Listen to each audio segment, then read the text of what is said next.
സംസ്ഥാനത്തിന്റെ വിവിധ ഭാഗങ്ങളിൽ മഴ കനക്കുകയാണ്. പരക്കെ നാശനഷ്ടമുണ്ടായതായി റിപ്പോർട്ടുകൾ വരുന്നു.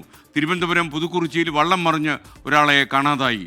ബേപ്പൂർ ഹാർബറിൽ നങ്കൂരമിട്ട ഫൈബർ വള്ളങ്ങൾ ഒഴുകിപ്പോയി എന്ന വാർത്ത. വീടുകളിൽ വെള്ളം കയറിയതിനെ തുടർന്ന് പലയിടത്തും ദുരിതാശ്വാസ ക്യാമ്പുകൾ തുറന്നു. നദികളിൽ ജലനിരപ്പ് ഉയരുകയാണ്. തൊടുപുഴയാറ് ഇപ്പോൾ കരകവിഞ്ഞൊഴുകുന്നു.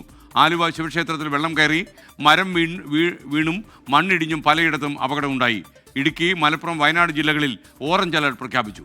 കൂടുതൽ വിശദാംശങ്ങളുമായി ഇടുക്കിയിൽ നിന്ന് രാഹുൽ വിജയൻ ചേരുന്നു. അവിടെ മുല്ലപ്പെരിയാർ ജലനിരപ്പ് ഉയരുന്നു എന്ന വാർത്തയുണ്ട്. അതുപോലെ ബൈസൺ വാലിയിൽ മണ്ണിടിഞ്ഞു. ചൂരൽമലയിൽ നിന്ന് സുർജിത്ത് അയ്യപ്പത്ത് ചേരുന്നു. അവിടെ ബ്രെയിലി ബ്രിഡ്ജ് തകരാറിലായത് ഇപ്പോൾ പരിഹരിച്ചുകൊണ്ടിരിക്കുകയാണ്. അതുപോലെ ചാലിയാറിൽ തീരത്തുള്ള ഏറ്റവും വലിയ പ്രശ്നം അവിടെ മരിച്ച ആളിൻ്റെ മൃതദേഹം എടുക്കാൻ കഴിയാതെ ചാലിയാർ പുഴ കരകവിഞ്ഞൊഴുകുകയാണ്. ബിംസി വിജയൻ കൂടി ചേരും.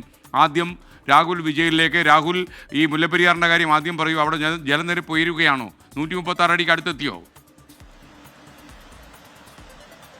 എസ് മുല്ലപ്പെരിയാർ അണക്കെട്ടിലേക്കുള്ള നീരൊഴുക്ക് ശക്തമായി തന്നെ തുടരുകയാണ്. 133.5 അടിയിലേക്ക് ജലനിരപ്പ് ഉയർന്നിട്ടുണ്ട്.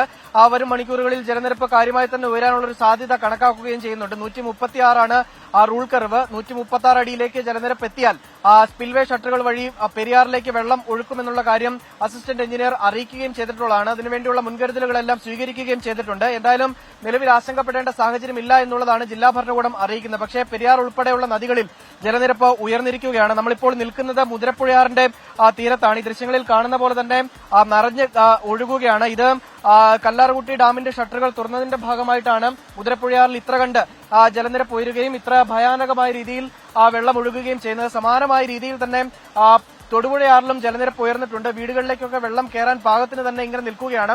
മഴ ശക്തമായാൽ ഒരുപക്ഷെ വീടുകളിലേക്കൊക്കെ വെള്ളം കയറാനുള്ള സാധ്യത ഉണ്ട്. അതിന്റെ ആശങ്ക സ്വാഭാവികമായിട്ടും അവിടുത്തെ നാട്ടുകാർക്കുണ്ട് എന്നുള്ളതാണ് വളരെ പ്രധാനപ്പെട്ട കാര്യം. നിലവിൽ എന്തായാലും ഇടവിട്ട് ശക്തമായ മഴ ഇടുക്കിയിൽ പെയ്യുന്നുണ്ട്.